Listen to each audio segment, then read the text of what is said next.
Hello everyone, for this week's video discussion, I want to talk about the election of 1824, which honestly was one of the messiest and most controversial elections in the early United States history. So let's dive in. Why did the House select the president in 1825?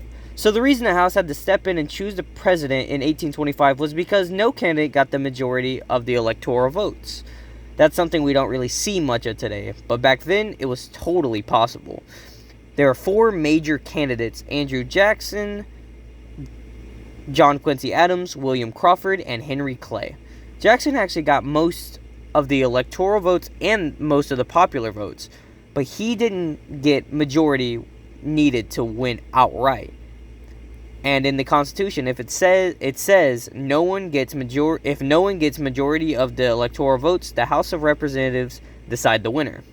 This is where things got tense. According to the InfoBase article, the top three candidates, Jackson, Adams, and Crawford, were set to the House for consideration.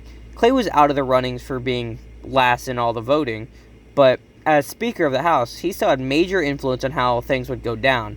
And that brings us to the next question.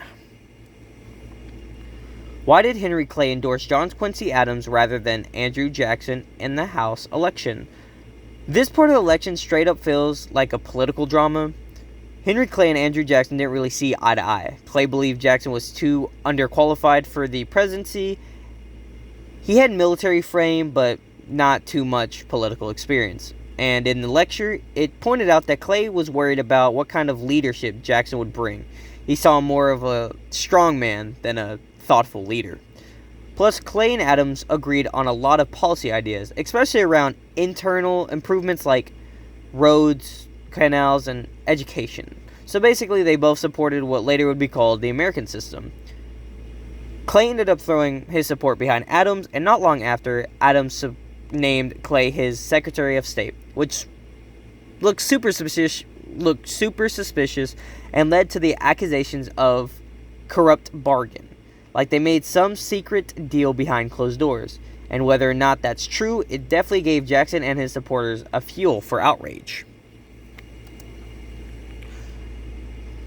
And in cases where no candidate receives a majority of electoral votes, why do you think the Constitution puts the House in charge of electing the president rather than the Senate? I think it comes down to the idea of representation. The House is supposed to represent people more directly, with members elected based on population, and in the Senate it gives more of an equal power to each state, no matter the size. So having the House decide in a tiebreaker situation makes sense because it leans towards more of what people want, at least in theory. That said, it doesn't always work out that way. In the 1824 election, Jackson had the most popular votes and most of the electoral votes, but still lost.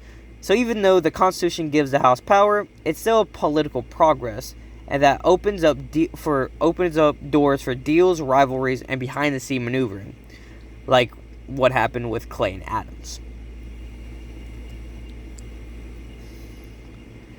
Why did Jackson claim the House should have chosen him as president? Jackson was furious after losing the election, and honestly, who can blame him? He had more votes than anyone else in both popular and electoral votes, but not in the majority. He felt like the will of the people had been totally ignored. And then when Adams won and immediately appointed Henry Clay as Secretary of State, Jackson supporters cried foul play. They claimed that was a corrupt bargain, basically accusing Adams and Clay of trading power for position. Jackson used this moment to rally public support, painting himself as a victim of elite politics and backroom deals. According to the lectures, this actually helped build the foundation of his populist movement, which would lead to a landslide victory in 1828. Overall, this whole situation really highlights how fragile and complicated democracy can be. The Constitution gives us a system to try to balance the will of the people with checks and procedures, but in 1824, it didn't work the way most Americans expected. Instead of celebrating a clear winner, we got finger-pointing, political grudges, and years of fallout. But it also changed politics forever, especially with Jackson raising as a voice for the common man. Thank you for listening, and thank you for your time.